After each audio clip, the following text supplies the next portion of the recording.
Egypt's Eritrea corridor explained. In May 2026, Egypt and Eritrea signed a maritime transport agreement in Asmara.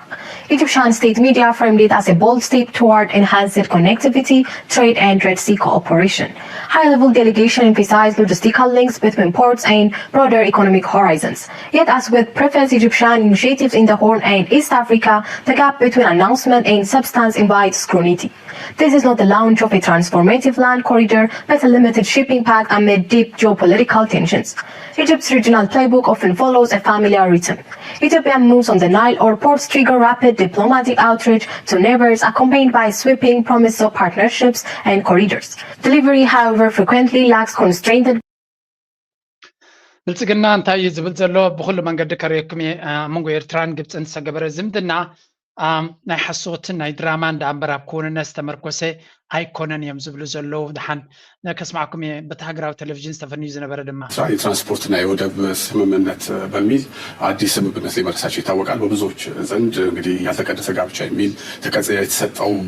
ስምምነት መሆኑ ይታወቃል። በርካታ ስምምነቶች ከዚህ በፊት ተደርገዋል። በእርግጥ በአንድም በሌላ ግን ከሁሉም በሚባል ደረጃ የኢትዮጵያን ብሔራዊ ጥቅም በተጻራሪነት የሚመለከቱ ስምምነት ሆነው ተመልክተናቸዋል እና እንደው ከሰሞኑ እንዲህ አይነቱ የሁለቱ ጣምራ ጠላቶች እንቅስቃሴ ስምምነት ጀርባ ያለው ነገር ምንድን ነው ሊባል ይችላል? አፈወርቅ የማይተማመኑ ጓደኛሞች በየወንዙ ዳር ይማማላሉ ይባላል አይደለ? የኤርትራና የግብጽ ጉዳይ ይሄንን ተረት እየመሰለኝ ነው። እውነት ለመናገር ከ2019 የጎርጎሮሳውያን ዓመት ጀምሮ እስከ ዛሬዋ ቀን ድረስ 5 ያህል ስምምነቶችን ወታደራዊ ብቻ ስምምነቶችን አድርገዋል። ማሰሪያው ወታደራዊ የሆነ የሰላምና ደህንነት ሌሎችን እጂ መጀመሪያ እዚ ንሪኦ ዘለና ጉዳይ ኣብዘይ ውራይካ ክሳዕ ክንደይ ከቢድ ነገር ምዃኑ ንምግንዛብ እየ ዘምፅኦ ዘሎ ኤርትራ ምስ ግብፂ ዝምድና ክትገብር it's just a normal thing ምክንያቱ ኤርትራ ሉላዊት ሃገር እያ ምስ መን ዝምድና ትገብር እንታይ ዓይነት ዝምድና ትገብር እንታይ ዓይነት ዝምድና ይደዋፃ ክንደይ ዝምድናታት ትገብር ናይ ኤርትራ ዝምልከት ጉዳይ እዩ ናይ ኤርትራ ዝምድናታት ብልጽግና ብዛዕባኡ ክፈላሰፍ ክትርኢ ከለኻ ክንዲ ምንታይ ሕቡእ ኣጀንዳ ኣብ ልዕሊ ኤርትራ ከም ዘለዎም መብርሂ ቃል በቃሉ ትርእዩ ኣለኹም ኣብዚ ኣብ ልዕሊ ኤርትራ ዘለዎም ኣጀንዳ እንታይ ምዃኑ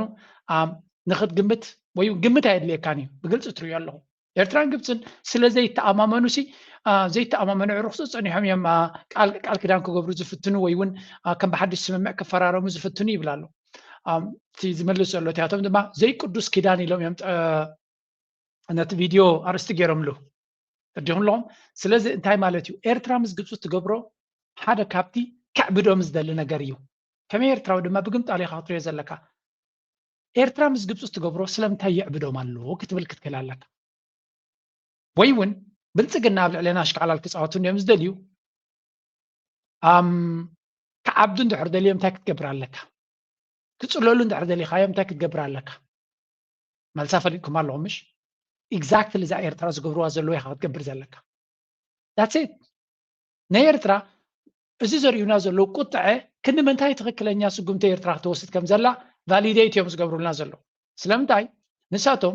በይናያ እዚ ሃገር እዚኣ መሻርክቲ የብላን ዝምድና የብላን ንሕና ምስ ክስቶን ተጎራቢትና ክስቶን መጋበርያ ገይሩና መፂና ክንወራ ንኽእል ኢና ዝብል ሕልሚ ስለ ዝነበሮም ኤርትራ ድማ ወታደራዊ ቁጠባዊ ሎጂስቲካዊ ናይ ትራንስፖርት ናይ ባሕሪ ናይ መሬት ዝምድናታት ትገብር ከም ዘላ እንድሕርዮም ናይ ብሓቂ ቅርፅ ኢሎም እዮም ዝተርፉ ዘለዉ ከምዚ ዓይነት ቅርፀት ኣይተረኣየን ግን ያ ፀላኢኻ ክቅረፅ ከሎ ምርኣይ እውን ሓደ ፅቡቅ ነገር ኮይኑ ይስማዓናኒ ንሕና ንዓታቶም ንክንቀርፅ ኢልና እቲ መንግስቲ ኤርትራ ብዘይ ቃል ዓለም ብዙሕ ነገር ሓቢኡ ኣሎ እዩ ዝበሃል ካብዚ ምስ ግብፂ ተገይሩ ዘሎ ዝምድናታት ብዙሕ ነገር ዝሓብ ኣሎ ስለምንታይ ብዘይ ልቦም ኣብዘይ ዘይሓሰብዎ ውሳነ ከይኣትዉ ክደግመ ኩሉ እቲ መንግስቲ ኤርትራ ገይርዎ ኣሎ ዝበሃል ስምምዓት ተሰሚዖም እሞ ብዘይ ልቦም ናብ ኩናት ክኣትዉ ክእሉ እዮም ንዑ ንኸትርፉ ክብሉ ዘይክእልዎ ክንሶም ብዘይ ልቦም ሞት ዘይተርፈኒ እንተኮይኑ ሕጂ ዘይፍትን ኢሎም ክመፁ ክእሉ እዮም ስለዚ ነቲ ነገራት ንኣብነት ኣብዚ ምስ ግብፂ ዝግበር ዘሎ ዘይዝረብ ዘሎ ኣገዳሲ ወታደራዊ ስምምዕ ተገይሩ ከም ዘሎ ይንገር እዩ and it's pretty sure ርግፀኛ ኮይንካ ብናይ ግብፂ ዓይኒ ክትሪኦ ከላ ናይ ኤርትራ ይብለኩም ኣለኹ ኤርትራ በይና ክትምክት ትኽእል ሃገር እያ ብናይ ግብፂ ዓይኒ ክትሪኦ ከለካ ግን ምስ ኤርትራ ዝኾነ ይኹን ወታደራዊ ፓክት ስምምዕ እንተዘይገይሮ ፍርህናቶም እንታይ እዩ ኤርትራ ኣብ ገለ ፖይንት ፕሬዚደንት ኢሳያስ ቆልዓ ወዲ 12 ዓመት ኣይኮነን ድሕሪ ፕሬዚደንት ኢሳያስ ክመፅእ ዝኽእል መራሒ ነዛ ሕጂ ምስ ፕሬዚደንት ኢሳያስ ዘለና ዝምድና ዕድል ንረክብ ዶ ንኸውን ኢሎም እዮም ዝሓስቡ ሃገራትኩም እዮም ዝሓስቡ ሃገራት ብከምዚ ዓይኒ እዮም ዝሓስቡ ስለዚ ሕራይ ፕሬዚደንት ኢሳያስ ይርዳኣና እዩ ንረዳዳ ኣለና ድሕሪኡ ዝመፅእ ግን ንኢትዮጵያ ዝፈትም ራሓን ተመፀኸ እንታይ ንፈልጥ ወይ ንኢትዮጵያ ጥራይ ሓለፋ ክገብር ዝኽእል ተመፀኸ እንታይ ንፈልጥ ስለዚ ምስ ኤርትራ ከሎ ሕጂ ፅቡቕ ዝኾነ ዲልስ ክንገብር ኣለና ልዕሊ ኩሉ ድማ ወተሃደራዊ ዲልስ ክንገብር ኣለና ነቲ ረብሓናትና ብፍላይ ናብ ዓሰብ ገጾም ክገብርዎ ንዝኽእሉ እንተወሓደ ብዓለም ሕጊ ንክንከላኸል እንተደይኮነ ድማ ነቲ ኩነታት ብሓይልና ክንከላኸል ዘኽእለና መንገዲ ክንፈጥር ኣለና ብምባል ምስ ኤርትራ ከምኡ ክሓስቡ እዮም ዝሓስብዎ ዘለዉ ድማ ንዓና እቲ ዝበለፀ ጉዳይ ክኸውን ከም ዝኽእል ምግንዛብ የድሊ ምክንያቱ ለንቀነ ጥራይ ነቲ ናይ ግብፂ ተሓቲቱ ዝመለሶ ከስማዓኩም እየ because this is very important ግብፂ ንባዕሎም ኣብ ከመይ ኩነታት ወዲቖም ኣለዉ how bad and this let's face it the UK Europe Asia it's affecting everybody. How bad is it for you and how long do you think Egypt and the Gulf region will take to recover economically? Qatar has been hit very, very strongly economically. As you correctly mentioned, everybody is suffering, not only the regional countries, but also the global economy, because the issue of the principle of freedom of navigation is extremely important for the world. And the Strait of Hormuz, you have at least 30% of the oil and the gases and as well as fertilizers are passing through this important strait. So we believe that we have to tackle this matter as soon as possible. We have to ትሪዎ ዘለኹም ኣብ ናይ ሲኤንኤን ምስ ክርስቲያን ማምፖር ዝገበሮ እዩ ሚኒስትሪ ጉዳያት ወፃኢ ናይ ግብፂ ዝገበሮ ኢንተርቪው እዩ ኣብ ዝቐረባ ወፂኡ ዝነበረ እዚ ኩነታት ናይ ወሽመጥ ሕርሙዝ ክንዲ ምንታይ ንዓኻትኩምን ነቶም መሓዞትኩም ሃገራት ዓረብን ሓሲቦን ኣሎ ክንዲ ምንታይ ከክትፅመሙ ትኽእል እዮም ዝብልዎ ዘሎ እዚ ማለት ማለት እዩ ናይ ጉዳይ ናይ ወሽመጥ ሕርሙዝ ንግብፂ ገለ ካብቶም ብፍሉይ ዝሃርመን ዘሎ ምዃኑ ዝንገር እዩ ስለዚ እዚ ጉዳይ እዚ እሳቶም ቀንዲ ካብቶም ተተንከፍትን ተጎዳእትን ሃገር ስለ ዝኾኑ ምስ ኣሜሪካ ብዙሕ ዲፕሎማስያዊ ርክብ ኣለዎም ብዙሕ ሽርክነት ኣለዎም ምስ ኤርትራ ዝግበር ዘሎ ዝምድና ድማ በዚ መቃን ክትሪኦ ከለካ ኤርትራ ኣዝያ ኣገዳሲት ክፋል ናይቲ ኢኩዌዥን ስለ ዝኾነት ባብኤል መንደብ ስትሬት ኦፍ ሆርሙዝ ከምኡ ድማ ስዊስ ካናል እዚአን ሰለስቲአን ኣገደስቲ እየን ግብፂ ድማ ኣብ ክልቲአን እያ ኣብ ላዕሊ ዘለዎ ስዊስ ካናል ንማንም ሃገር ኣገዳሲ ቦታ እዩ ሕጂ ድማ እቲ ስዊስ ካናል በይኑ እኹል ስለ ዘይኮነ ወሽመጥ ሕርሙዝ ድማ ፅልዋ ክህልዎም ስለ ዝደልዩ ዘለዉ ኣብ ባብኤል መንደብ ድማ ፅልዋ ክህልዎም ስለ ዝደልዩ ዘለዉ ኣብ ካልእ ቦታ ዕድል የብሎምን ክመፁ ምስ ኤርትራ ግን እቲ ዝበለፀ ወርቃዊ ዕድል ኣጋጢሞም ኣሎ እዚ ንሪኦ ዘለና ኩነታት ድማ በዛ ዓይኒ ክትሪኦ ከለካ ግብፂ ምስ ኤርትራ ትገብሮ ዘላ ብኤሮፓ ኣጆኹም ይብልዎም ኣለዉ ብኣሜሪካ ኣጆኹም ይብልዎም ኣለዉ ቢካዝ ንባዕላ ግብፂ ካብዚ ጉዳይ እዚ ብዙሕ ትኸስር ዘላ ስለ ዝኾነት ንኣሜሪካ መጋበርያ ኮይና ወይ እውን ንኤሮፓ መጋበርያ ኮይና ይኮነትን ነዚ ጉዳይ እዚ ውሕስነት ናይ ዞባ ትዛረብ ዘላ ንባዕላ ንሳ በቲ ጉዳይ እቲ ዓብ ጉድኣት ወሪድዋ ስለ ዘሎ ነፍሳ ከተድሕን ትገብሮ ዘላ ፈተና ኣካይዳ ምዃኑ እዩ ዝንገር ዘሎ ብኡ መንፅር ክትሪኦ ከለካ ድማ እዚ ኩነታት እዚ ኣዝዩ ኣገዳሲ እናኾነ ይመፅእ ማለት እዩ ናው እቲ ጉዳይ እቶም ብልፅግና ስለምንታይ ነዚ ኩነታት እዚ ብሕማቕ ዓይኒ ይጥምትዎ ኣሎ ወይ እንታይ እዩ እቲ ከም ዘግርዑ ዝገብሮም ዘሎ መለያይ ነው ስለዚህ ግብጽ ያላትን ጠላትነት ለማስፈጸም ይሄንን የኤርትራን ባህሪ መንግስታዊ ባህሪ ትመዛለች ማለት ነው ምክንያቱም ለዚህ ደግሞ የምትጠቀማቸው ሁለት ትልልቅ ከኢትዮጵያ የብሔራዊ ጥቅም በተጻራሪ ያሉ ጉዳዮች አሉ የቀይ ባህርና የአባይ ውሃ ፖለቲካ ጉዳይ ስለዚህ እነዚህ ታሪካዊ ሁኔታዎች እየተከተለች ሁሉ ጊዜም ያልተቀደሰ የሚባለው የጂኦፖለቲካዊ ጥምረት ሲያሻት ከሶማሊያ ጋር ሲያሻት ቅድም አፈወርቅ እንዳነሳው ደግሞ ተደጋጋሚ በሚባል ዙር በተለይ አሁን የኢትዮጵያ የባህር በር ጥያቄ ወደፊት ከመጣበት ጊዜ ጀምሮ ተደጋጋሚ የሚባሉ መሰል ስምምነቶችን እንመለከታለን ማለት ነው ይሄ ቀጠናዊ ኢምፕሊኬሽኑ በጣም ግልጽ ነው ቀጠናዊ ያለመረጋጋትን በዘላቂነት መፍጠር የሚያስችል ነው አፍሪካ ቀንድ ላይ አፍሪካ ቀንድ ከም ትሪዎም ዘለኹም ኣብዘይ ጉዳይካ ምፍልሳፍ ከም ንቡር ፋሽን ተወሲድሉ ዘሎ ሃገር ኢና ንርኢ ዘለና ኤርትራ ምስ ግብፂ እንታይ ትገብር ንዓታቶም ዝምልከት ጉዳይ ኣይኮነን ወልፋሳትን ለኽባጣትን ስለ ዝኾኑ ጉዳይ ናይ ሃገሮም ሃገር እናተቓፀለት ከላ ሰብ ብጥሜትን ብካልእ ሽግራት እናሞተ ከሎ ኣክንዲ ፀገሞም ክፈትሑ ዝፍትኑ ኣብ ጉዳይ ናይ ኤርትራ ዘይተቐደሰ መርዓዶ ወላ ዘይተባረኸ ፍትሕ ክብሉ መዓልታዊ ግዜኦም ዘባኽኑ ዘለዉ እዮም ሓደ ካብቶም ፕሮፓጋንዲስትስ እኮ ኢልዎም እዩ ጋይስ ዲስ ኢዝ ቦሪንግ ኢልዎም ኣብዚሕኩሞ እኮ ኢልዎም ወላ ሓንቲ ፍረ ዘይብሉ ቀይሕ ባሕሪ ይብፅሓና ገለገለ ክትብሉ ኤርትራ መዓዲልስ ጌራ ኢልዎም أنا خايلة يا قدم أبيله أبي أحمد سي مس تاريخ أب تاريخ تمليسنا هنريه خلنا هذا كابتوم ننا نصنت إيرتران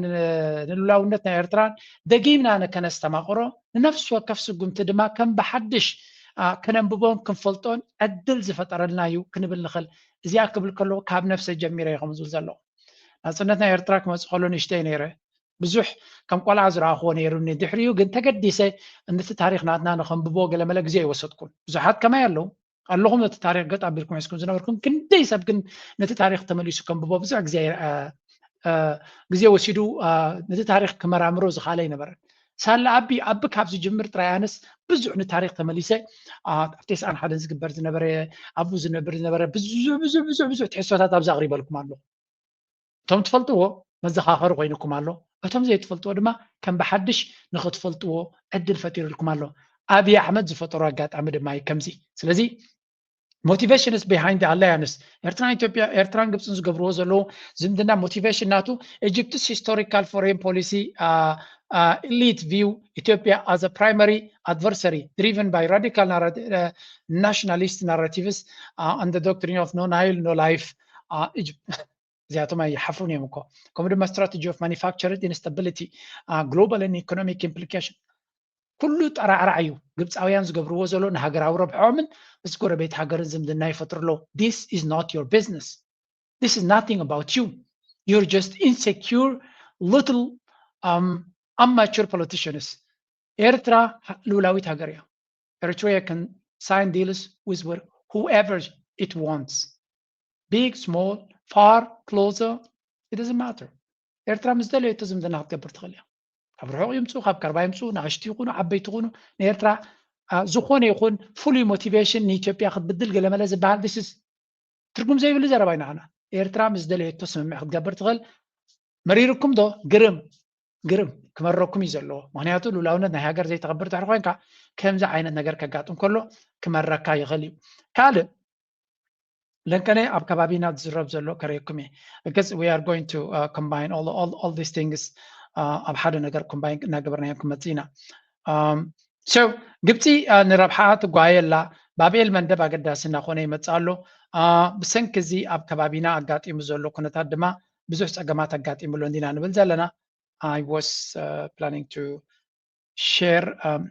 نزي مراحيو مسكن اسمعيو የህገ መንግስት ማሻሻያ የተደረገው የመሪዎቹን የስልጣን ጊዜ ለማራዘም ነው።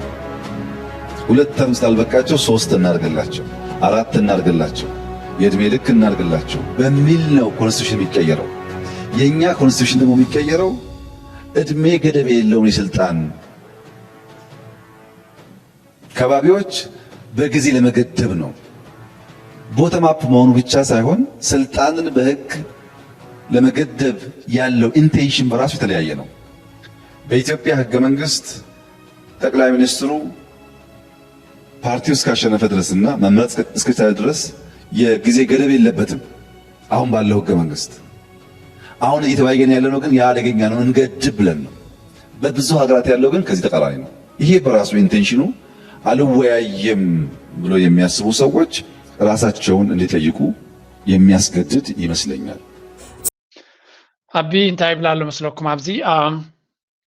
ሕገ መንግስቲ ወይ ካነ ተቋም ናይቲ ሃገር ክንቀይሮ ንሓስብ ኣለና ንሕና ሕገ መንግስቲ ክንቀይር ንሓስብ ከለና ግን ካብ ካልኦት ኣፍሪካውያን ፍልይ ዝበለ ተሓሳስባ እዩ ዘለና ካልኦት ሃገራት ሕገ መንግስቲ ወይ ቋም ናቶም ክቀይሩ ክሓስቡ ከለዉ እቲ ኣብቲ ሃገር ዘሎ መራሒ ዕድመ ስልጣኑ ንምንዋሕ ንክልተ ተርሚ ጥራይ ክገብር ዘለዎ ዝብል ዝነበረ ንጅቡቲ ዝወቅስ ዘሎ ኣብዚ ቀረባ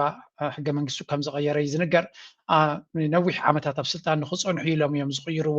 ንሕና ግን ሕገ መንግስቲ ነቶም መራሕቲ ገደብ ናይ ግዜ ክገብረሎም ኣለዎ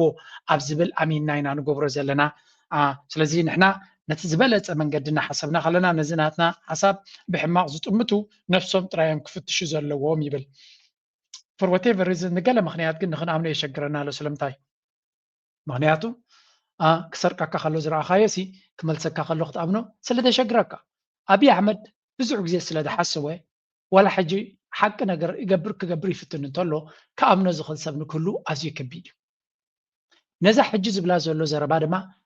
ንፅቡቅ ነገር ይሓሲቡ ኣሎ ኢልካ ንክትኣምን ከማን ከቢድ እዩ ለትሰይ ሎሚ ዕድመ ናይ ስልጣን ክንሕፅሮ ኢና ኢሉ ሕጊ ይቅይር ኣሎ ን6 ዓመት ን7 ዓመት ከተቀሳቅሶ ትኽእል እያ ድሕሪ 7 ዓመት ግን ሓድሽ ቋም ካይቀይር شو دما يناوحو سلازي انت عينت جيم كصوت كم زغل سبسي فلطي the goal is to move from unlimited term to legally bound leadership inclusive participation. The National Dialogue Commission is praised for a bottom-up approach. It involves farmers, pastoralists, and over 90% of the general population, moving beyond elite table talks. So تايز بلزلو بحفشة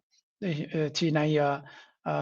dialogue commission ناي زررب commission إلى قيمة زلسي أنا بحكي كاب تحتي نقول حزب إثيوبيا كحقف زخل 900 دما كابتي 900 تزبز وكل كاب حرستوت كاب كالوت كاب قاسوت نقلن دما زيو زدما كابتنا اللي تمهور وزعي دما ينا غيرنا زلنا جزء زربازي كتسمعوا خلها طعم زرباه مسل غل لحد اب غامبيلا زول حرستاي ابزيناي ابي احمد ندحري اتيخايو ابي احمد بدغومان بغلن كغزو مايكلن يلقى تعسبتول مستاب ኢትዮጵያ ዘሎ ናይ ገንዘብ ፍቅርን ገለን it's possible ገንዘብ ክትገዝኦም ትኽእል ኢኻ ስለዚ ንኩሉ ህዝቢ ዝውክል ኣምፃ ኣለዎ ባህል ከሎ ኩሉ ነገር ጽቡቅ ነገር ኣለዎ እንዲሁ ግን እቲ ጽቡቅ ነገር ድማ ምሁራት ክኾኑ ክኽእሉሎም ለባማት ክኾኑ ክኽእሉሎም ብቐሊሉ ክጽለዉ ዘይክእሉ ክኾኑሎም ናው እዚ ናይ ዲያሎግን ናይ ሰላምን ኮሚሽን ናይ ኣቢ ሓቅነት እንተዝህልዎ ኢትዮጵያ ትበሃል ኣይመሃለዎት ስለዚ whatever he says ትዝብሎ ዘሎ ዘረባ መብዛሕትኡ ግዜ ኣብ ኩንነት ዘየለ ነገር ምዃኑ ኩሉ ሰብ ይፈልጥ እንተ ዝነብር ነይሩ ኢትዮጵያ እዛ ሕጂ ንሪኦ ዘለና ኩነታት ኣይመሃለዎት ሃገር ናሕትዕዳ ትበሃል ኣይመሃለዎት ንጎምሸትን ኣብ ኢትዮጵያ this is what we see ነው መሳይ እንግዲህ ዛሬ በደቡብ ጎንደር የአማራ ፋኖ ብሔራዊ ንቅናቄ የበላይ ዘለቀ እዝ ብናት ወረዳ በብናት ከተማ ላይ ሰፍሮ የነበረውን የአገዛዙን ጦር ዙሪያው የሚገኙ ምሽጎችን አጥቅቶ በከተማዋ ውስጥ ዘልቆ በመግባት 38 የሚሆኑ የአገዛዙ ጥምር ጦርን መግደሉና ከዚህ ቁጥር በላይ መማረኩንና ማጥፋቱን መረጃዎችን ደርሰውኛል። በከተማዋ ላይ ከባድ ውጊያ ነው የተደረገው። እንግዲህ እቺ ብናት ከተማ የምትባለው በአዲስ ዘመን ከተማ በቅርብ ርቀት የምትገኝና ለደብረ ታቦር ከተማ ደግሞ እዚ ፋኖ እዩ ፋኖ ናይ ጎንደር ማለት እዩ ካብ መዓልትና መዓልቲ ዓወታቱ እና ሰፍሐ ዝኸይድ ዘሎ ማለት እዩ ኣብ ሓደ ሃገር ክንዲዚ ዓይነት ወታደራዊ ምንቅስቃሳት ክትርኢ እውን ተሸግር እዩ ስለዚ ኣብ ደቡብ ጎንደር ዝጋጥም ዘሎ ማለት እዩ ያ 20 ኪሎ ሜትር ካብ ደብረ ታቦር ዝበሃል ከተማ ኣብ ቀረባ ዘሎ ቦታታት እዮም መጥቃዕቲ ዘካይዱ ቆኒዮም ከባቢ 38 ወታደራት ቀቲልና higher number of ብዙሓት ድማ ክቆስሉ ክኢሎም ይብሉ political impact. The attack disrupted ruling Prosperity Party officials who were preparing an election campaign. ብልጽግና ኣብቲ ከባቢቲ ንምርጫ ዝዳሎ ዝነበረ ኣብዚ ቀረባ መዓልታት ምርጫ ክካየድ ይብል ስለ ዘሎ ነቲ ምርጫታት ዝገብሮ ዝነበረ እውን ከም ዝፈሽል ከም ዝገበሩ እዮም ዝገብሩ ዘሎ ክላሽስ ከምኡ ድማ ኣብ ሰሜን ጎንደር ኣብ ሰሜን ሽዋ እውን ካልእ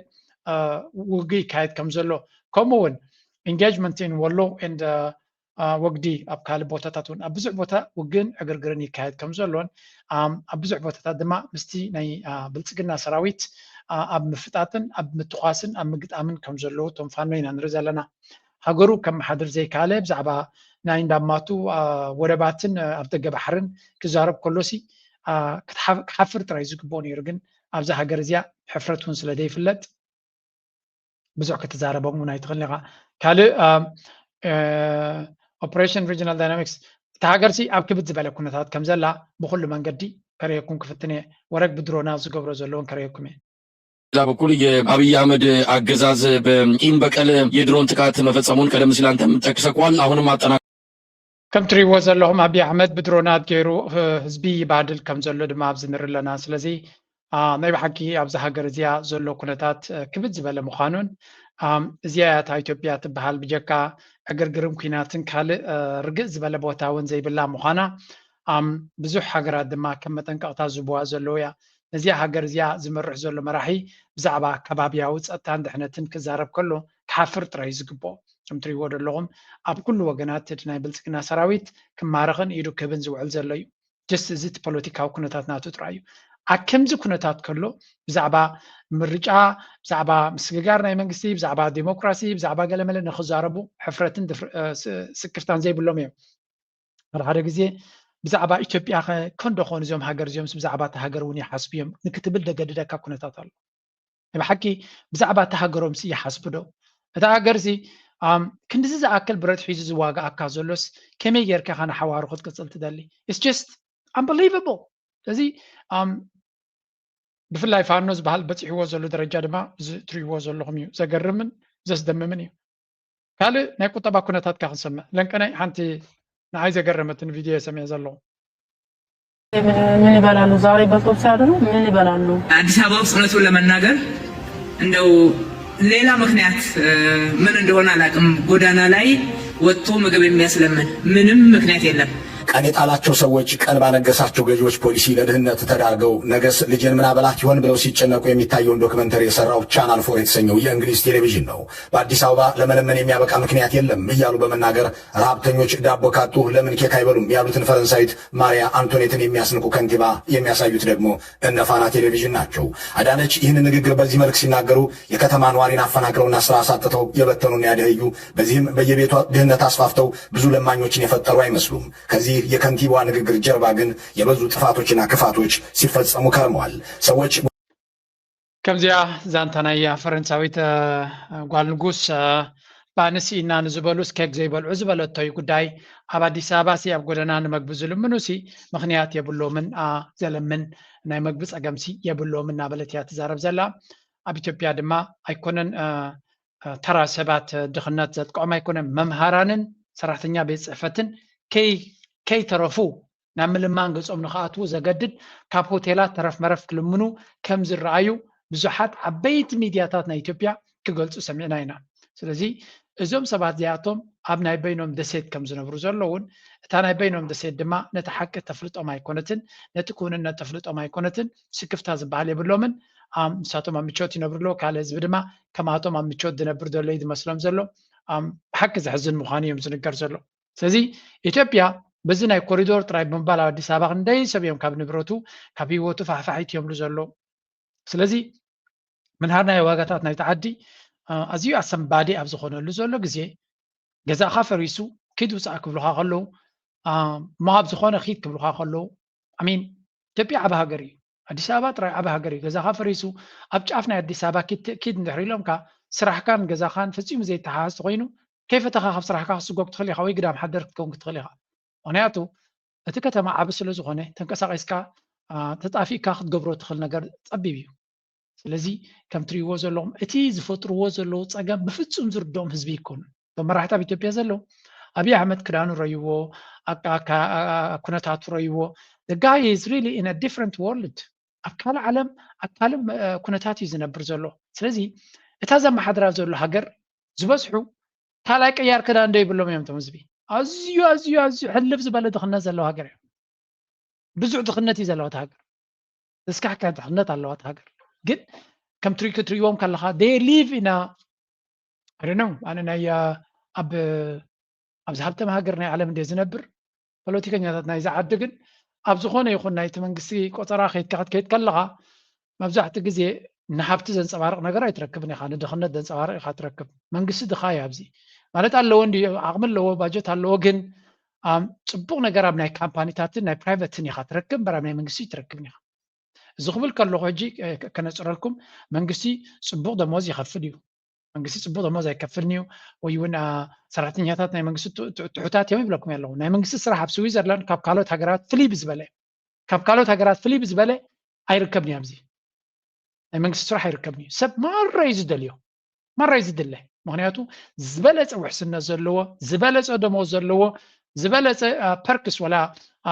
ካብ ደሞዝ ወፃኢ ቫኬሽን ይኹን ናይ ጥሮታ ይኹን እቲ ዝበለፀ ኮንዲሽን ዘለዎ ናይ መንግስቲ ሰራሕተኛ እዩ ስለዚ ናይ መንግስቲ ስራሕ ኣይርከብን እዩ ኣብዚ ዝበለፀ እዩ ድማ መምህር ኣብዚ ዓዲ ኣዝዩ ፅቡቕ ደሞዝ እዩ ዘለዎ ክቡር ቦታ ክቡር ስራሕ እዩ ክቡር ሞያ ድማ እዩ ሓኪም ከምኡ እንታይ ማለት ሰራሕተኛ ናይ መንግስቲ ፅቡቕ ንክረክብ ይግብኦ እዩ ፅቡቕ ስራሕ ተደሊኻ ብልሽውና ዘይብሉ ሂወት ተደሊኻ ክትገብር ክትክል ኣለካ እንተበዓል ብልፅግና ግን ነቶም ኣብ ጥቅኡ ዘለዉ ሃይ ኳሊቲ ላይፍ እናገበሩ እቲ ፖለቲካ ምንጭ መህብተም እንተትጥቀመሉ ኮንካ ናይ ብሓቂ ዘተሓሳስብ እዩ listen to these people ኣነ ንዑን ወድኸምን ከደናግር ካፊ ኢለ ኣይኮንኩን እዚ መንግስቲ እዚ ብኩሉ መንገዲ ነቲ ህዝቢ ጥዋዕዋ ዓቢልዎ ኣሎ እናበሉ ዝዛረቡ ዘለዉ ኢትዮጵያውያን እዮም የሚያነሳው አለ ሓንቲ ኣብዚኣ ክበኩም የለን ቀነ ባዕሎም ኢትዮጵያውያን ዝገበርዋ እያ We are examining a silent assault on Ethiopia's sovereignty, democracy, and future, driven by a massive new wave of Gulf capital. In the shadow of Ethiopia's ambitious reforms under Prime Minister Abiy Ahmed, this new wave of Gulf capital is actively reshaping the country's destiny. Just days ago, on May 18, 2026, Bloomberg revealed that Qatar's influential Al Khayat family, the billionaire owners of Power International Holding and its subsidiary UCC Holding, is aggressively bidding for a major stake in Ethiopia's land. ሃገራት ኸልጅ ሃብታማት ናይ ኸልጅ ንኢትዮጵያ ንአዲስ አበባ ይገዝኡ ኣለዉ ዝብል ዘረባ ብተደጋጋሚ ኢና ንሰምዕ ዘለና። እዚ ኸ ልንቀነ ሓደ ካብቶም ዓበይቲ ፋሚሊታት ናይ ሃብታማት ቢልዮነራት ናይ ቀጠር ብብዝሒ ናብ ኢትዮጵያ ኢንቨስት ክገብር አግሬሲቭሊ ይኸይድ ከም ዘለዎን ነቲ እንታይ ኻ ትብሎ ነቲ ናይ ቢሾፍቱ ዝስራሕ ዘሎ ዓበይ ኤርፖርት ናይ 12 ቢልዮን ገለ ዝብሉ ኣብኡ ኢንቨስት ክገብር ናብ ካሊእ ኢንቨስት ክገብሩ ብምሉኦም እተን ሃገራት ኸልጅ ነቲ ሃገር ሻማ ይብሉላ ከም ዘለዉ ይዝንገር። እዚ እንታይ ዘገብር ነቲ ሃገር ረብሓ የምፃላ ኣሎ ዕቤት የምፃላ ኣሎ እዩ ዝበሃል ግን ንቢልዮነራትን ንማልቲ ሚልዮነራትን ጥራይ ኮይኑ ዘሎ እቲ ሃገር ንኣብነት ልንቂ ናብ ኢትዮጵያ ሓደ ዓብዪ ኢንቨስተራት እዩ ኣሎ ገለ በሃል ነይሩ መን እዩ እቲ ኣኪሎ ዳንጎቴ ዝበሃል ናይ ናይጀርያ ናይ ኣፍሪቃ ዝሃብተመ ቢልዮነር ንሱ ብዙሕ ፕሮጀክታት ኣብ ኢትዮጵያ ሒዙ ኣሎ ናይ ሲሚንቶ ፋብሪካ ሒዙ ነይሩ ሕጂ ድማ ኣብዚ ቀረባ ናይ ጋዝን ናይ ገለመለን ድማ ኣብኡ ኣትዩ ኣሎ ማለት እዩ። ስለዚ እንታይ ዘርእየካ እዚ እቲ ሃገር ቀስ ብቐስ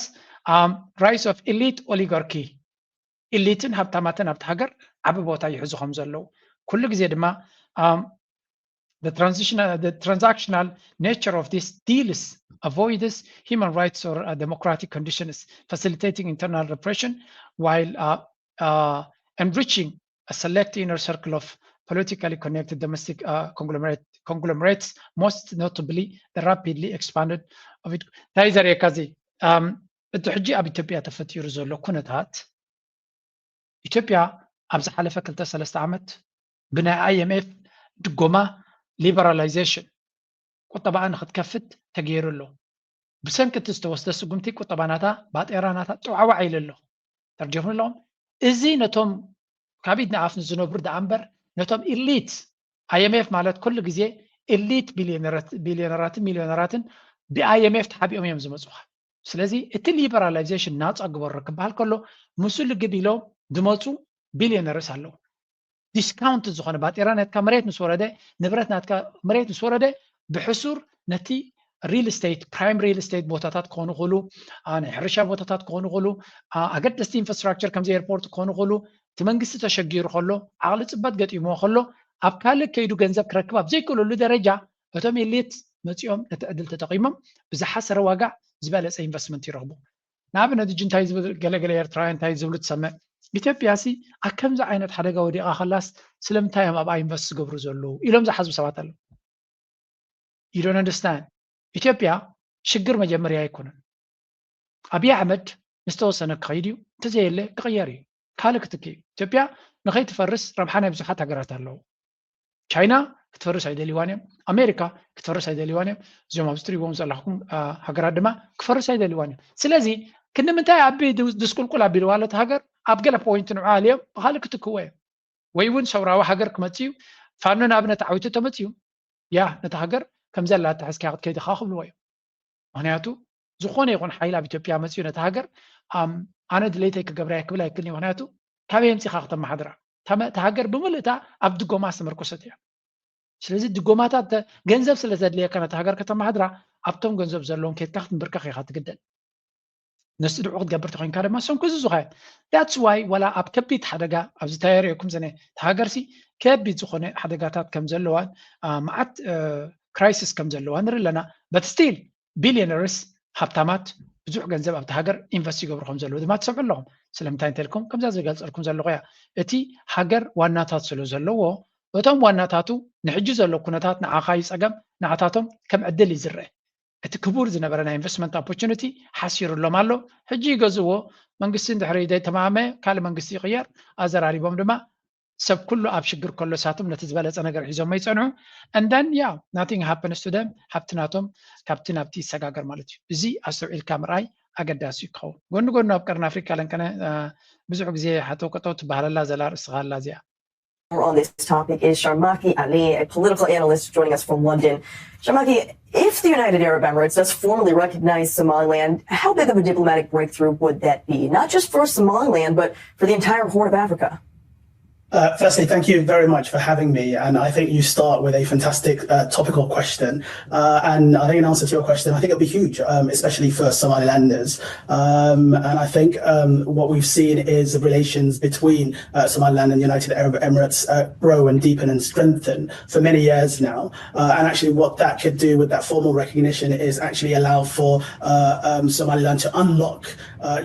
access to critical كم تريو زلهم زي سوماليلاند معلتنا صنتو كبعلكني لنكنه امارات ويونجل هاجرات افلطو كباين تبايلو دما بزو تسبيت يغبرلهم نيرو unfortunately زغونا افلطو كبز دليلن امارات نزيوم هاجر زياتهم بحفان تسفان غير لبوم زطفاتلهم يا they were expecting something, nothing happened, and ተስፋ ኣብዘቆርፅ ኩነታት በፅሑ ለዚ ጉዳይ ማለት እዩ ኢትዮጵያ እውን ክንደይ ግዜ ኣፍልጦ ከብዩ ከምዚ ክገብር እዩ ተባሂሉ ኢትዮጵያ እውን እንትኾነ ነዚ ሃገር ኣፍልጦ ክትብ ኣይደለየትን ስለዚ ጉዳይ ናይ ሶማሊላንድ ከማይ ኢሉ ጨቓቕ እናበለ ይቕፅል ኣሎ ደፊሩ ኣፍልጦ ክቦም ወይ እውን ናብቲ ኩነታት ከምፅኦም ዝደሊ ኣካል የለን እስራኤል ድሮ ንኣታቶም ምሳቶም ሞፍ ትገብራላ ንእስራኤል ድማ ኣድቫንቴጅ ይብዋ ኣሎ እዚ ጉዳይ እዚ ምክንያቱ ኣብዚ ከባቢ ንበይና ዝባሓተቶ ጉዳይ እውን ኮይኑ ስለ ዘሎ ኣምባሳደር ናቶም ኣብ እስራኤል ለንቀነ ወረቐት ስርሑ ረኪቡ ኣብቲ ጀሩሳሌም ድማ ኤምባሲ ናቱ ገይሩ እዩ ዝብል ዘረባ ለንቀነ ኣብ ዜናታት ቀኒ ማለት እዩ ድሕሪ እስራኤል ንእስራኤል ተኸቲሉ ማንም ሃገር ኣፍልጦ ነዛ ሃገር ከብ ድማ ኣይተራየን ኣሎ ስለዚ እዚ ንሪኦ ዘለና ኩነታት ኣብ ቀርኒ ኣፍሪካ እስራኤል ከምኡ ድማ ኢማራት ኮይኑ ተሪፉ እንታይ ክገብሩ እዮም ዝፍትኑ ዘለዉ ክሳራታቶም ኣፅቢቦም ኩነታቶም ኣፅቢቦም ናብ ሶማሊላንድ ገጾም ክኸዱ መይቢ ማለት እዩ ናብ ሶማሊላንድ ከይዶም ድማ ኢትዮጵያ እውን ብሶማሊላንድ ኣብ ጥገ ባሕሪ ክትረኽበሉ ትኽእል መንገዲ ምክንያቱ ኢማራታዊ ኢንቨስት ገይሩሎ እንተኮይኑ ኢትዮጵያ ብኡ ክጥቀም ክኽእል ኣለዎ ናብ ኤርትራ ገጾም ክብሉ ከለዉ ናብ ኤርትራ ገንዘብ ከጥፉ ይደልይዎም እዮም እንታይ ዳ ወሪሮም ኣብ ጥገ ባሕሪ ወሲዶም ተሰሊጡ ማለት እዩ ንኢማራት ንኸረክብዎ እምበር ኢትዮጵያ ዝኾነ ናይ ቁጠባ ናብ ኤርትራ ገጾም ፕላን ከም ዘይብሎም ንኸረዳእኩም ኢለ ጉዳይ ናይ ሶማሊላንድ ድማ ከምዚ ኢላ ኣብ ሊምቦ ጠልጠላ ኣቢሎም ኣለዉ እቲ ጉዳይ ድማ ንግዜ ክንገድፈይና ናበይ ገፁ ክኸይድ ከም ዝኽእል so this is also another ካልኣይ ክፋል ናይቲ ንሪኦ ዘለና ኢና እተን ሃገራት ዓረብ ይፋጠጣ ኣለዋ ናበይ ገፀ ኔክስት ሙቭ ናተን እንታይ ክኸውን ንኣብነት ስዑድያ ለንቀነ ፍሉይ ልኡኽ ናታ ናብ ኢትዮጵያ ሰዲዳ ነይራ ብዙሓት እውን ከም ዝብልዎ ዘለዉ ንሓቅነቱ ንግዜ ክንገድፎ ንኽእል ኢትዮጵያ መጠንቀቕታ ሂቦማ ከም ዘለዉ ይንገር ኣሎ India has delivered a strong message to Ethiopia reportedly. Who delivered this message? Firstly, we need to understand now the changing geopolitical situation in the Horn of Africa. I think that Emiratis will gradually lose influence in the Horn of Africa. Saudi influence will increase, keeping in view what damage has been done. The damage has been done to Emirati economy. Emirati government will try to continue having its influence in East Africa, in the Horn of Africa, but it will be challenging for the UAE. Saudi Arabia perhaps is unhurt by the war. And secondly, UAE now won't confront Saudis because in some cases UAE needs Saudis until UAE builds. There's an old rule in geopolitics. ሕጂ እንታይ ኢና ንሰምዕ ዘለና እዚ ጉዳይ ናይ ወሽመጥ ሕርሙዝ ፈጢርዎ ዘሎ ነዘን ሃገራት ዓረብ ንኩላተን እንዲህ ሃሲብዎን ዘሎ ግን ተን ዝያዳ ተሃስየን ዘለዋ ተን ኢማራት ዝበሃል እዩ ኢማራት ድማ ኣብዚ ከባቢና ብዙሕ ገይም ዝፃወት ዝነበረ ሃገር እዩ ስለዚ ኢማራት ኣብዚ ጉዳይ ተሃሲዩሎ ስዑድያ ካብ ናቡ ደሓን ዝኾነ ወፃፃ ወፂኣ ኣላ ኣብቲ ከባቢ ድማ ፅቡቕ ሽምን ፅቡቕ ዝናን ዘለዋ ድማ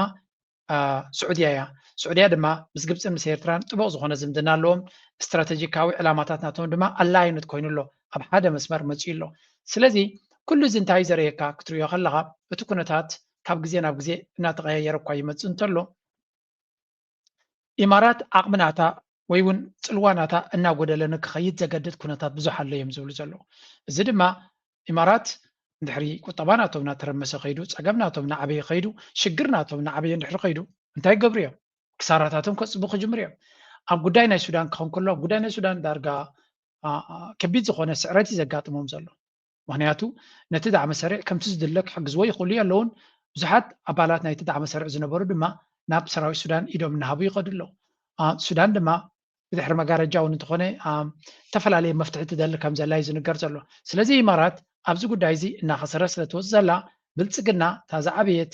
ተልእኮ ትወድ ነበረት ንሳያ ነይራ እዚ ጉዳይ እዚ ናበይ ገፁ ክኸይድ እዩ ንብዙሓት ሰባት ኣዛራቢ ኣርእስቲ እናኾነ ዝኸይድ ዘሎ እዩ እዚ ኩናት ሕጂ ድማ ይውዳእ የለን ምክንያቱ ክውዳእ ኣይውዳእን ዝተወደአ ነገር የለን ስለዚ ስዑድያ ነቲ ኣብይ ኣሕመድ ሓገዝ ናይ ግድን እዩ ክደሊ ገንዘብ ክደሊ ናይ ግድን እዩ ስዑድያ ድማ ኣብ ኢትዮጵያ ብዙሕ ገንዘብ ብዙሕ ፅልዋይ ዘለዋ እቲ ኣለሙዲ ዝበሃል ስዑድያዊ እዩ መበቀሉ ወላ እኳ ኢትዮጵያውን ተበልካዮ ስዑድያዊ እዩ እሱ ድማ ዳርጋ ኢትዮጵያ ፍርቃይ ዝውንና ነይሩ ቀደም አዲስ አበባ ተኸይድካ ሸራተን ዶ ኢልካ ዶ ዳዶርሁ ተኢልካ ዳስታላ እንተኢልካ ዳስጋ እንተኢልካ ዳገለ ኢልካ ናይ ዚ እንተበልካ ናይ ፋብሪካ ናይ ኩላ እንተበልካ ናይ ማይ እንተበልካ ዘይብሉ ነገር የብሉን እሱ ብፍላይ ኣብቲ ዓውዲ ቢዝነስ ከተተኩር ተጀሚርካ ብኩሉ ዓውዲ ዳርጋ ኣብ ኩሉ እዩ ዘሎ እሱ ስለዚ ኣብ ብዙሕ ትካላት ዘለዎ ሰብ እዩ ነይሩ ኣብ ልዕሊኡ ካልኦት ኢንቨስተራት ናይ ስዑድያ ብብዝሒ ስዑድያ ንኢትዮጵያ ብብዝሒ እዮም ካ ዝገሽዎ ቱሪስት ናታ ንሶም እዮም ስጋ ናቶም ብብዝሒ ናብኡ ዝኸይድ ስለዚ ስዑድያ ብዙሕ ፅልዋ ስለ ዝነበራ ኢማራት ድማ ዋላ እኳ ብዙሕ ጭዋዳ ከም ዘለዎ ኣክቲ ትገብር ተነበረት ኩነታት ናታ ኣብዚ እዋን እዚ ክሳራታት ናይ ኢማራት ቀሊል ክኾን ኣይክእልን እዩ ግን ንኢትዮጵያ ድማ ነዛ ብልዕሊ ንኣቢ ሒዞሞ ዘለዉ ኩነታት ብቐሊሉ ገዲፎም ናይ ካልእ ነገራት ክደልዩ ይኽእሉ እዮም ክትብል ክብድ ዝበለ እዩ መርኣያ ናይብዚ ንሪኦ ዘለና ሕጂ ኣበይ ኢኻ ትሪኦ ወላ ስዑድያ እውን እንትኾነ ከቢድ ክሳራ ይወሪድዋ ዘሎ ፍርቂ ናይቲ ክሸጦ ዝግባእ ነዳዲ እያ ትሸይጥ ዘላ ካልእ ብዙሕ ሕፅረታት ኣጋጢሞ ኣሎ ወላ እኳ ኣብ ካልኦት ዝሓሸት ትኾነት ስለዚ ኩላተን ሃገራት ናብ ካልእ ሃገር ዝገብርዎ ዝነበራ ክጥንቀቓ እየን እቶም ቢልዮነራት ግን እቶም ሃብታማት ግን ኣብዘን ሃገራት ኣረጥራ ኢንቨስት ምግባር ውሕስነት ከም ዘይብሉ ተረዲቦም ስለ ዘሎ ኢንቨስት ንክገብሩ ናብ ካልኦት ሃገራት ክኸዱ እዮም ዳትስ ዋይ ድማ ናብ ኢትዮጵያ ዶ ናብ ገለ ዶ ይመፁ ኣለዎ ዝበሃል ዘሎ ካብኡ እዩ ዝብገስ ዘሎ ትዘረባ ናብ ኤርትራ ንመለስ እቲ ምስ ግብፂ ዝተገበረ ቢቢሲ ዝገበሮ ሪፖርት ኪስናዮ ትርጉሙ ሓደ ቁጠባዊ ካልኣይ ሎጂስቲካዊ ዝኾነ ረብሓታት ከምፅእ ይኽእል እዩ ንክልቲኡ ሃገራት ማለት እዩ ብተወሳኺ ንኤርትራ ካብ ናይ ግብፂ ተመክሮ ብዙሕ ክትምሃር ትኽእል ማለት እዩ ኣብ ምምሕዳር ናይ ወደብ ይኹን መስመር ናይ ንግዲ ናይ ባሕሪ ኣብ ከምኡ ብዙሕ ክትሕግዝ ትኽእል ንግብፂ ከዓ ካብ ቀይሕ ባሕሪ ክረኽቦ ዝኽእሉ ብፍላይ ካብ ማያት ናይ ኤርትራ ናይ ዓሳን ናይ ካልእን ብዙሕ ጥቕምታት ክረኽቡ ይኽእሉ እዮም እዚ ስምምዕ እዚ ኣብቲ ዞባ እንታይ ፅልዋ ክህልዎ ይኽእል እቲ ስምምዖም እንዳሓየለ ኣብ ዝኸደሉ ግዜ ንኢትዮጵያ ከም ስጋት ክመፅእ ይኽእል ካብኡ ሓሊፍካ ከዓ ኣብቲ ዞባ ናይ ቀይሕ ባሕሪ ኤርትራን ግብፅን ሓደ ኣቋሚ ዘለዎን ፀጥታ ናይ ቀይሕ ባሕሪ ብናይ ኣብ ቀይሕ ባሕሪ ዘለዎ ሃገራት ጥራሕ እዩ ክሕሎ ዘለዎ ዝብል ተመሳሳሊ ኣቋም ኣለዎም ስለዚ ነዚ ክሕይሎ ይኽእል እዩ ዝገብሮ ዘለዎ ስምምዕ ኣብ ዝባን እዚ ብቐጥታ ድሓር ንባዕል ሱዑድያን ካልኦት ናይ ቀይሕ ባሕሪ ሃገራትን እንዳሳተፉ ናይ ቀይሕ ባሕሪ ፀጥታን ምትሕብባር ናይ ሃገራት ቀይሕ ባሕሪ ዝብል ሓደ ትካል ኣብ ምፍጣር እውን ክበፅሑ ይኽእሉ እዮም ሓደ ፀገም ዘሎ ኣብዚ ንሕረፍ ኪድካለይ ግን ክልቲአን ሃገራት ኤርትራ ይትኹን ግብፂ እዚ ከይከውን ይኽእል እዩ ቀንዲ ዓላማ ናታተን ኤርትራ ብሕዱድ 35 ዓመት ኣብቲ ከባቢላ ማለት እዩ ነፃነት ካብ ትወስድ ማለት እዩ ከምዚ ሕጂ ኣብዚ እዋን እዚ ኣብ ዝምዕብለሉ ዘሎ ግዜ እዚ ብግዝያዊ ኩነታት ዝተደረኸ ምቅራብ እዩ እምበር ብስትራቴጂካዊ ኣረኣያ ዝነቐለ ኣይኮነን ክበሃል ይከኣል እዩ ንክልቲአተን ሃገራት ከዓ ምናልባት ብኢትዮጵያ ዝግበር ዘሎ ናይ ቀይሕ ባሕሪ ኣፍደገ ናይ ምርካብን ካልእን ንግብፂ ከዓ ብናይ ናይል ሪቨር ናይ ሓፂን ፈለግ ኒል ዘሎ ፀገማት ምስታት ተኣሳሲሮም ናይ ግዝያዊ ረብሓ ምትእስሳር ክኸውን ይኽእል እዩ እዚ ሕጂ ነቲ ዓብ ረብሓታት ናይ ቁጠባ ናይ ሎጂስቲክን ካልእን ዝተባህለ ናይ ፀጥታን ምናልባት ኣብ ግብሪ ከየውዕሎ ይኽእል እዩ ከምቲ ዝበልካዮ ናይ ኢትዮጵያ ጠለብ ኣፍ ደገ ባሕሪ ሕጂ እውን እናቐፀለ እዩ ዘሎ እንተኾነ ኣሜሪካ ኤርትራን ኢትዮጵያን ኣብ ስምምዕ ክበፅሓ ትፅዕር ከም ዘላ እዩ ዝነገር ምዚ ብዝተኣሳሰር እቲ ኣብ መንጎ ኤርትራን ግብፅን ዝተፈረመ ስምምዕ እንታይ ለውጢ ከምፅእ ይኽእል እዚ ብዙሕ ዘምፅኦ ለውጢ ዘለዎ ኣይመስለንን እዩ ምክንያቱ ፀገም መንቀል እዩ ካብ መንግስቲ ናይ ኢትዮጵያ እዩ ንሳቶም እዮም ሉላው ግዛት ናይ ኤርትራ ኣብ ትሕቲ ሉላው ግዛት ናይ ኢትዮጵያ ክእትዉ ዝፍቅዱ ዘለዉ በዚ ምክንያት እዚ ካብዚ ንድሕር ዓዲ ውዒሎም እሞ ብሰላም ብናይ ዓለም ሕጊ ተሓባቢርና ንስራሕ ንጠቀም ገለ ንድሕር ኢሎም ኣብኡ ፀገም ከጓንፎም ኣይክእልን እዩ እዚ ናይ ኣሜሪካ ዝበልካ ብክልቲአቶም ክረኸቡ ብዙሕ ማለት ሩኡይ ዝኾነ ካብ ኣሜሪካ ዝወፀ ይኹን ካብ ኤርትራ ወይ ካብ ኢትዮጵያ ንዑ ዘመላኽት ጉዳያት የለን ብጀካ ናይ ሶሻል ሚድያ ናይ ካልእን ፕሮፓጋንዳን ገለ እንተዘይኮይኑ ምናልባት ሸነኽ ኣሜሪካ ተሎ እንታይ እዩ ኣብ ውግእ ንኸይተኣትዉ ኣብዚ ከባቢ እዚ ከዓ ቆልውላው ንኸይፍጠር ዝብል ምኽርን ዳርጋ ሓበሬታን ወይ ሓሳብን ካብ ምሃብ ሓሊፎም ንክልቲኦም ክሰምዑ ዝደፋፍኡ ዘለዎ ኣይመስለንን ኣብዚ እዋን እዚ ኤርትራ ሉላው ግዛተይ ናብ ኢትዮጵያ የእቶ ዝበሃል ዝኾነ ሃገር ዝቕበሎ ነገር ኣይኮነን እንተ ግን እቲ ብሰላም ክትጥቀም ናይ ኣገልግሎት ናይ ወደብ ግን ግን ካብ ቀደም እንኳን ኤርትራ ኣበየትን ኣላ ስለዚ ኣሜሪካ ደፋፊዩ ነተንካሎት ሃገራት ኣብዚ ጉዳይ እዚ ክልቲአተን ክሰማማዓሉ ኣለዋ ዝብሎ ነገር የለን ተሓቲ ክትከውን ትኽእል ንኢትዮጵያ ካብቲ ትወጣወጥዎ ዝበለኹም ናይ ቀይሕ ባሕሪ ይኹን ናይ ካልእ ጠጠው በሉ ተዓገሱ ኣብ ምባል ካብኡ ሓሊፎም ብዙሕ ኣጀንዳ ዝህልዎም ኣይመስለንን ተንታኒ ፖለቲካ ዓብድራሕማን እዚ ንሰምዖ ፀናሕና ዳርጋ ኣብቲ ኩነታት ናትና ዘሎ ብብልፅግና ድማ ዘይ መኣዝኑ ከትሕዝዎ ዝፍትኑ ዘሎ ጉዳይ እውን ጌርካ ክትርዮ ትኽእል ኢኻ ንቐፅል ፋና ከመይና ክንገብር እንታይ ዝኸውን ዘሎ ዝብል ነገር እንድሕር እናጠመትና ምስኡ እናስተኻኸልና እንተዘይከድና ኣፀጋሚ ኩነታት ዝፍጠር እቲ ብዓለም ደረጃ ዘሎ አንፕሬዲክታብል ናይ ምዃን ጉዳይ ናባና ክመፅእ ከሎ እንደገና ይገድድ ማለት እዩ እቲ ኣብ ዓለም ቻይና ድያ ትኸውን ራሽያን ቻይናን ሓደ ደን ዝኾና ኢራንን ቻይናን ራሽያን ሓደ ደን ክኾና ናይ ኢራን ሚድል ኢስት ውግእ ከመይ ኢሉ ይክውዳእ ገለመለ ኢሎም ነቶም ናይ ዘይት ዋጋ ከመይ ዝኸውን ሆርሙዝ ክትክፈት ኣይትክፈትን ሁቲ ሸል ክትቁሱ ድዮም ናብ እስራኤል ወይ ናብ ዝኾነ ዓዲ እሞ እቲ ባብኤል መንደብ ክዓፅዎ ድዮም ከምዚኦም ዝመሰሉ ብዓለም ደረጃ ዘለዉ ዘይተተንባያይነት ናይ ዓለም ናይ ፖለቲካ ጉዕዞን ናይ ሴኩሪቲ ጉዕዞን ዘይተተንባያይነት ምክንያት ዝኾኑ ናባና ክመፁ ከለዉ እንደገና ይገዱ ምክንያቱም ካልኦት ኣብኡ መራኸቢ መንገድታት ኣለዎ ንሕና መንገዲ መራኸቢ እውን የብልናን ተፀበይቲ ኢና እሳቶም ዝወሰንዎ እዩ ናባና መፅኡ ኣብ ልዕለና ወደቃ ዝወድቀና ኣብ ከምዚ ዝመሰለ ኩነታት ኢና ዘለና ኣብ ልዕሊ እዚ ኣብ ቀረባና ዘሎ ውግእ እውን ኣሎ ኣብ ሱዳን ዘሎ ውግእ ኣሎ ብቐጥታ ደረጃ ንሕና እውን ኣቲናሉ ክበሃል ዝኽእል እቶም ዓበይቲ ዓድታት ኣላዓኢሎሞ ኣብ ሱዳን ያው ህዚ ብናይ ዓለም ተኣሽሙ እቲ ዝለዓለ ሂማኒታርያን ዲዛስተር ዘለዎ ዝለዓለ ናይ ሰብ ናይ ብዙሓት ናይ ተጋሩ ሂወት ኣፌክት ትገብር እዩ ኣብ ድሕሪ ገዛና ዝግበር ጥራሕ ኣይኮነን ብናትና ብዝኾነ ይኹን ካብ ዝኾነ ይኹን መበገሲ ይበገስ ብናትና መራርሓ እውን ፊዚካሊ ኢንቮልቭድ ኢና እዚ መድረክ እዚ ተተካእ መንግስቲ ዝመርፅ መድረክ ይኮነ ወይ መቐለ ምስ ኣተና ክንኣቲ ኢና ኣብ ዝሓፀረ ግዜ ንኣቲ ኢና ምንም ዘጠራጥር ነገር የለን ኢና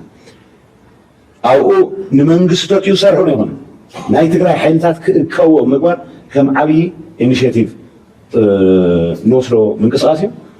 ኣብኡ ምስ ተኸደ ንትግራይ ዝመስል መንግስቲ ምጥያሽ ዓብዪ ትርጉም ሰሙናዊ መልእኽቲ ህወሓት ንመድረኻዊ ቃልሲ ምርግጋፅ ህልውና ኣብ ሓደ ንዕሰል ምሽጥር ኩሎም ዓወታት ህዝቢ ትግራይ ኣብ ጽኑዕ ሓድነቱን ውደብኡን ዝምስረት እዩ ንዘመናት ከም ህዝቢ ዘጋጠምዎ ፈተናታት ሰጊሩ ኣብ ዝመዋዕል ክበፅሕ ዝኽኣለ እውን ሳላ ብሓድነት ተወዲቡ ዝተቓለሰ እዩ ጸላእቲ እውን ህዝቢ ትግራይ መንብርካኽ ወይ እውን ምጽናት ዝከኣል ፈለማ ሓድነቱ እንትልሕልሕን ውደባታቱ እንትፈርስን እዩ ካብ ዝብል መበገሲ ኣብዞም ምሽጥራት ዓወት ህዝቢ ትግራይ ክረባረቡ ጸኒሖምን ኣለውን እንተኾነ ግን ህዝቢ ትግራይ ካብ ተመክሮኡን ዘይፅዓል ልቦንኡን ተበጊሱ ንዝመፁ ፈተናታት እናበድሀ ንስለ ህልውንኡ ይቃለስ ኣሎ ስርዓት ብልፅግና እውን ነቲ ዝኣወጀ ጆኖሳይድ ምዕዋት ትኩረት ገይሩ ዝሰርሐሉ ሓድነት ህዝቢ ትግራይ ምዝራግን ውደባታቱ ምፍራስን ህዝቢ ትግራይ ማእኸል ስኢኑ ክባታትን ምግባር እዩ ነዚ እውን ውሑዳት ከዳዓት ተጋሩ ኣብ ትሕቲኡ ዓሲቡ ህዝብና ብኸባቢ ክናታረኽ ብሄራዊ ትካላቱን ውድባታቱን ክፈርሳ ለይትን ቀትርን ፅዒሮም እዮም ህዝቢ ትግራይ ግን ነዚ ዝተዋደደ ሽርሒ ብኣግኡ ብምንቃሕ ነቲ ልእኽቶ ጀኖሳይደር ስርዓት ብልፅግና ሒዙ ሓድነት ክብትንን ውደባታቱ ከፍርስን ዝወፈረ ጉጅለ ብሄራዊ ክሕደት ብፅንዓት ተቓሊሱ ናብታ ትኽክለኛ ደንቢኡ ደንበ ጀኖሳይደር ክፅምበር ገይሩ እዩ እዚ ከም ንሪኦ ዘለና እቲ ጉዳይ ተጋሩ ከቢድ ዝኾነ ፈተና ሽግር ገጢሞም ኣብ ዘሎ ኣብቲ ትግራይ ግን ንፁርነት ናይ ዕላማ እናነገሰ ይኸይድ ከም ዘሎን ፀላይኻን ሓደጋኻን መን ምዃኑ እናፈለጡ ይኸዱ ኣለዉ ለንከና ግን ካብ ትግራይ ዝወፀት ሓንቲ ካብቲ ድምፂ ወያነ ዝብል ዝወፀት እስከ ስምዕዋ ታን ኣብ ቀርኒ ኣፍሪካ እናተጋደደ ብዝኸድ ዘሎ ምትፍናንን ኣገዳስነት ኤርትራ ንሕብረት ኣውሮፓ እንዳወሰኸ ይኸድ ኣሎ ብኻልእ ወገን ድማ ንዘለዋ ኣገዳስነት ብምርኣይ ቱርኪ ንወደብ ምፅዋዕ ዘበናዊ ኣገልግሎት ዝህብሉ መልክዕ ህንፀት ተሳልጥ ከም ዘላ ስትራቴጂክ ኣፌርስ ኔትወርክ ዝተባሃለ መርበብ ሓበሬታ ሓቢሩ ንፀብፃብ ሙልጌታ ሰፋ ተስፋይ ሃፍቱ كمتي نقولو جزي ألو زبال أب منجو إيرانن أمريكان إسرائيلن كوينات مولع سعيبهم وشمت هرمز نحدقا مقلعو نوشمت كأيح بحري أزيو تدلا غير وركب أب جماجم كأيح بحري كاب منجو زلو هجرات جما إيرترا حنتيام أبز حزوان إيرترا نحبرة أوروبا أزيا أقداس تاجر كوينات ركب أدلاينس إيرترا زنكل مسد ستك أيح بحري مقود صارن مقل خالن سدت زوبا ورقات أب مو حسب زلو أجم دبلوماسيو إجري حبرة أوروبا أب قرن أفريكان متكال كاب زلو أبركتو بمن بقاسيو إلى لهم استراتيجيك أفريكا نيتورك استبال مربب حبريتم إزي مربب أب هجرات قرن أفريكا نزلو تريوتاتن معبالتاتن ستنتنيوم إيرترا أب قداسي سولس كورنا وشمت إيدن سويز كانالن وكانوس هندن زلا هجر بمخانة تدلاينتا نكبرخ يقبرو يبل أب مسمر أيح بحري نزقبر نقدا مقعز نمقود صارن تحنوتو نمعك أبن أب زخل بوتا مهلاون أزيو أقداس تقبرام. A warm and festive atmosphere in Asmara. Diplomats, officials, and international guests. كم تريوو زلهم دمس ويانا نايت تقراي ميديا مالتيو زعبا إيرترا كم زعينة صبصاب كبسي نبعلو نفسو زخالي زقرميو تي صمدونا بيقصوي خيط كم زلو نتوم زي تردوم نخرداء زعكل زقبر زلو زي أول تهوي معبالي نايتي كلتيو زوباتات نايتي كلتيو هزبي زقبر زلو زمدنان ركباتن كخون كله بتكدم ما أبي كيسان بتكذب الوس أبي كيسان አገራችን ስንት ታሪክ ያለፍነው በአክሱማዊ ኪንግደም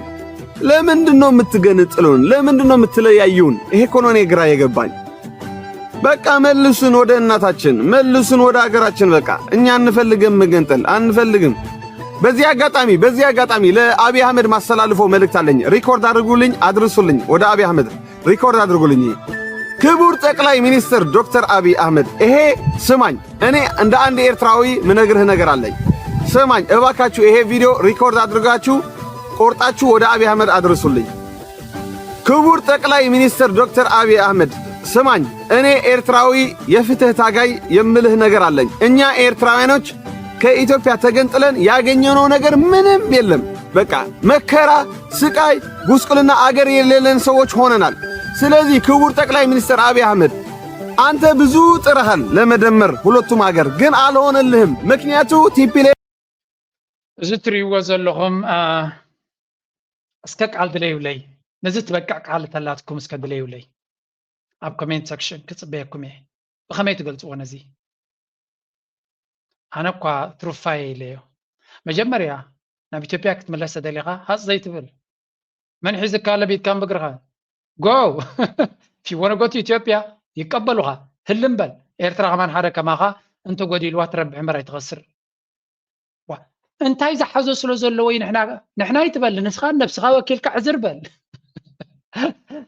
ኤርትራ ከማኻ ንስኻ ኢንጂነር ኣይኮንካ ዋላ ዶክተር ተድልያ ኣይኮንካን ኤርትራ ስተድልያ ኤርትራ ከማኻ ትረኽቦ ነገር የብላ ሜይቢ ጉልበትካ ይምጠቐማ ነይሩ ካብ ሓሊፉ ግን ተበርክተላ ነገር የብልካ ሶ ናብ ኢትዮጵያ ክትከይድ ተለኻ መንገዲ ፃዕዳ ግበረልካ ይቀበሉኻ እቲ ድርቅና ናቱ ኸ ናይ ሓደ ሃገር ፕራይም ሚኒስተር ሲ ነዚ ናቱ ዓጃው ዘረባዚ ኣብፅሑለይ ምባሉ እኮ እዩ ላይክ ዲስ ፒፕል ኣር ኢራሽናል ኣብ ኩነነት ኣብ ኖርማል ሂወት ዝነብሩ ሰባት ኣይኮኑን ኣሚን ነቲ ቪድዮ ናቱ ንመጀመርያ እዩ ሰብ ክሪኦ ጀሚሩ መስለኒ ለትሰይ ገለ ሰብ ክሪኦ ምስ ጀመረ እቲ ሰብ ዝርአካሲ የፀልሎም እዩ እዚ እኮ ብሶሻል ሚድያ ንሪኦ ኣለና እዚ ናይ overnight success ወይ overnight fame ይብልዎ ናይ ሓንቲ ለይቲ ሰብ ኩሉ ምስ ረኣየካ ናይቲ ኣብ ሙሉእ ዓለም ትፅልዋ ዘለካ ኮይኑ ዝስማዓካ ደረጃ ኣሎ ከምኡ ስለ ተሰምዖ ነዚ ናቱ ቪድዮ ንኣብይ ኣሕመድ ንዓኻ ኣብፅሖም ልካስ እንታይ ይገብር እስኻ እንታይ ክትገብረሉ ክትመለስ ዘሊኻ ንዓኻ ክመልሰካ ይደለኒ ቢካስ ፆር እምበር ትጠቕሞ ነገር የብልካ ንስኻ ኢንቨስተር ዲኻ ምሁር ዲኻ እንታይ ክትገብረሉ ከማኻ እኮ ሚልዮናት ኣለኒ ዝብል ዘሎ ወታደር ክትኮነሉ ተደይ ኮይኑ እዚ እንታይ ክትገብረሉ ስኻ ከማኻ ዝበሰለስ እንታይ ክገብረሉ ኢሉስ ክቕበለካ ክትዋጋኣሉ እያ ወታደር የደሊ ኣብ ውግእ ስለ ዘሎ ምስ ፋኖ ድዩ ዋላ ምስ ገለ ክትወካኸል እዩ ስለዚ ክምለስ ተደልዩ ሻሕ ይበል ድልሙነ ንዓት በጃ ክትረፍ ዝብሎ ሰብ የለን ካልእ ህዝቢ ኤርትራ ግን ናብ ኢትዮጵያ ገፁ ዘምልስ ምክንያት የብሉን ኣይሓስቦን ይውን እቲ ዘረባናቱ ዘስማዓኩም ዘለዎ ክንምንታይ ውርደተኛታት ሰብ ከም ዝኾኑ እዚኦም ሰባት እዚኣቶም ኢኻ ትርኢ ውርደት ንዕቁኖ ነርና እንዲና ሕልፍ ዝበለ ዘላይ ፍትሒ ኢኻ ይብል ወክ ኤኒዌይ دحان شللنا مهلاف حيش تقارو نزيوم ناتهم عبزلو بانداتات انديوم زبلوهم ناتنا بانداتات دم حلف زباليوم امين مجلس يبلومن ስለዚህ ኢትዮጵያውያን ቪዲዮ ይሪዎ ስለዘሎ ገለሲ በቃ ካሊ ተሰሚዎ ስኻ ሃገር አይትመረሕ ወላ ነፍስኻ እውን ትበርሕ አይመስለንን ክትከይ ተደሊኻ ድማ መንገዲ ጻዕዳ ግበረልካ ይንራገ መካኒና ኪት ኢትዮጵያ ክትከይድ ደሊኻ ሸተት በል ካለ ግን ትስዕበካ ያለ ንዓኻ ክስዕቡ ዝደልዩ እንተለውን ሻሕ ይበሉ ኤርትራ ግን ኤርትራ እያ ንሓዋር ድማ ኤርትራ ኮይና ክትነብር እያ ዳትስ ባጌርካ ኢኻ ነዚኣቶም ነቶም ክኸዱ ዝደልዩ ዘለው ኣፍታሓላ ናበልካ ተፋኑ ገለገለ ሰባት ከማን ሓቂ ሓሽ እንተ ዝኸዱ ከማን ኣብ ማይ ትፀልዕን ክኸዱ ዝኽእሉ ዝቕበሎም ዳ የለ ነበር ክኸዱልካ ትብጎም ሰባት ኣለዉ ስለምንታይ ክርዳት ስለ ዝኾኑ ፀሃያይሲ ካብ ግራት ክትኣልዮ ከለኻ ጥቕሚ ስለ ዘይብሉ ይኮነን ትቆፅሊ ነቲ ዝጠቅም እኽሊ ግን ስለ ዝርብሾ ንዑ ኣሊኻ ንእንስሳ ክትቦ ትመርፅ ኣሲ እቲ ፀሃይ ኣሊኻ ወይ ክትጉሕፈ ኢኻ ዝበላዕ ተኮይኑ ሳዕሪ ተኮይኑ ድማ እቲ ሳዕሪ ሕማቕ ስለ ዝኾነ ይኮነን ካብኡ ንላዕሊ ግን እኽሊ ስለተገድሰካ እያ ንፀሃያይ ተኣልዮ ስለዚ ፀሃያይካ ኩሉ ግዜ ኣሎ እዩ ሓደ ፀሃያይ ድማ ትሪኡ ኣለኹም ማለት እዩ ኣይኖ እዚኣ ዓባይ ክሬዲት ክትኮነ እያ ንዑ ግን ነዚ ነገራት ዝኻ ስኢልካ ክትሓልፈ ይትኽእልኒ ኢኻ ኤኒዌይ ሌትስ ኮንቲኒዩ ሃገራዊት ጋንታ ኤርትራ ከም ወትሩ ዋንጫ ኣፍሪካ AFCON 2027 እና 2026 sorry do you allow 20 the group will qualify for AFCON 2027 yes ንዝበፅ ዓመት መፃረይ ዝግበር ዘሎ ኤርትራ ኣብ ግሩፕ ዲ በፅሒዋ ከም ዘሎ እዩ ዝንገር ዘሎ ግሩፕ ዲ ማለት ድማ ግሩፕ ቢ ሲ ኦኬ ዲ ኣየተዋና ብዚኣ ሓደ ተቆሪፃት ኣለዋ ማለት እዩ let's show you ኣብ ግሩፕ ዲ መን ኣለዉ ሳውት ኣፍሪካ ጊኒ ኬንያ ኤርትራ ብዘይ ቃል ዓለም ኣብቲ ዝኸበደ ግሩፕ እዮም ይተማደለውን ኤርትራ ኮይኑ ይስማዓና ምክንያቱ ጊኒ ደይንፈልጣ ግን ሓያል ሃገር እዩ ሳውት ኣፍሪካ ኦፍ ኮርስ ኣብ ሃገርን ሓያል ሃገርን እዩ ኬንያ ድማ የስ ኣብ ሃገርን ሓያል ሃገርን እዩ ስለዚ ኤርትራ ኣብ ከቢድ ግሩፕ እያ እትይዋ ዘሎ ግን ሾክ ክትፈጥር ከም ትኽእል ድማ ገምጋም ኣለና ኤርትራ ሃገራዊት ጋንታ ኤርትራ ሾክ ክትፈጥር ከም ትኽእል ኢት ደዝንት ማተር ምስ መን ተመዲባላ ገለ ነገር ስኽተርኢ ትኽእል ኮይና ትስምዓኒ so it's going to be very interesting ካልኦት ከም ንሪኦ ዘለና ያ ከባቢ 12 ግሩፕስ ኣለዉ and I mean it's going to be interesting ኣብዚ ቀረባ ግዜ ክጅምር እዩ ስለዚ ኩዕሶ እግሪ እቶም ኣብዘይ ጉዳይና ኣብዘይ ውራይኩም ወይ ካብዘይ ውራይኩም ካይንብልና ንዓመታት ንኣርሰናል ዝደገፍኩም ድማ እንቋዕ ኣብ ዝብቅዓኩም ኣነ እውን ደጋፍ ናይ ኣርሰናል እየ ግን ነዚ ዓመት እዚ ክትዕወት ማልያ ሒዘ ኣጣቂዐላ ክብለኩም ኣይክእልኒ ወደይ ዝነግረኒ ነይረ ኣብደይት ከይደ ኸይርዮ ነይረ ኣርሰናል ቻምፒዮን ኮይና ኣላ ኣርሰናል ሓያል ካላ ኩዕሶ ዝርኢ ዝነበርኩ ስለ ዝኾንኩ ፅቡቕ ይስምዓኒ 2005 ኣብ ዋንጫ ናይ ቻምፒዮንስ ሊግ ምስ ተሰዓረት 2005 ድሕሪ ኣነ ካብ ኣርሰናል እናዛሕተልኩ ከይደ ክብል ይኽእል ብሓፈሻ ክሳብ መወዳእታ ክሳብ ዝቐረበ ዓመታት ይርኦም ነይረ ሕጂ ግን ኩዕሶ እግሪ ዝርዩ ከማን ቁሩብ ፅሉላት ኮይኖም እዮም ስምዑኒ ዘለዉ ምክንያቱ ብዙሕ ክሳራታት ናይ ግዜን ናይ ጉልበትን ስለ ዝርየሉ ክፃወት ፅቡቕ እዩ ክትርኢት ዝሓልፍ ግን ቁሩብ ተለይሲ የተሓሳስበኒ እዩ ንቐፅል ኣብ ናይና መዓልቲ ናፅነት ቅንያት Stop the Eritrea group. I say, I know that Bilal. Oh, you are very funny. I know that Bilal. Thank you. You're welcome. You're welcome, Tafari. You're welcome. Thank you. Be safe. Hey, can you do that? Can you do it?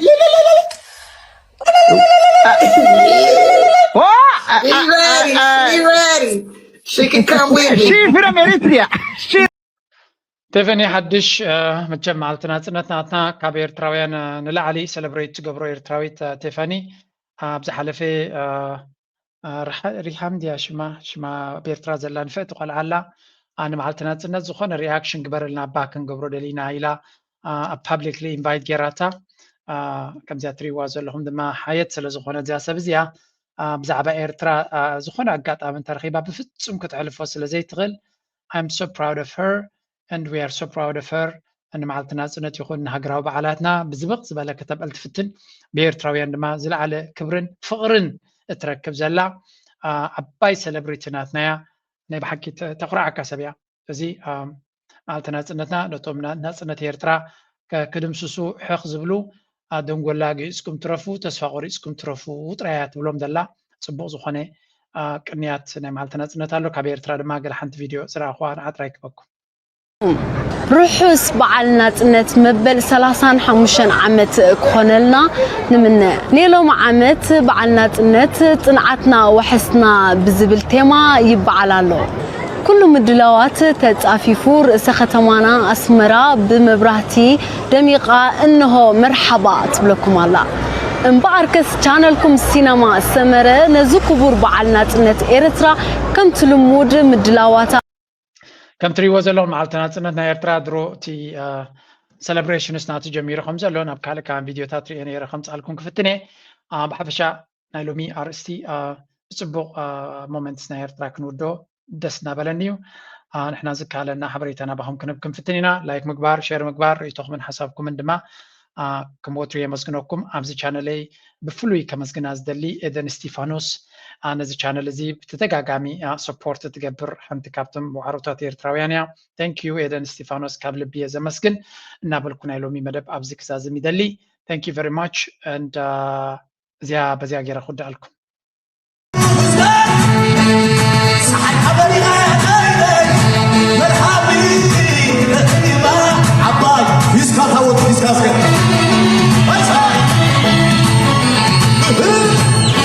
بدكم حرة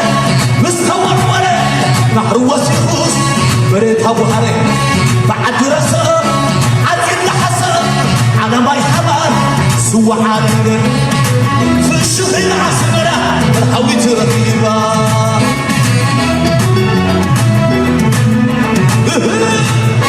عد حوشة تخدم قصة سفر داي كدم بقوم نور يسا أبكب اسمرا وعيد عبنا يبقى وسعاد بحواوته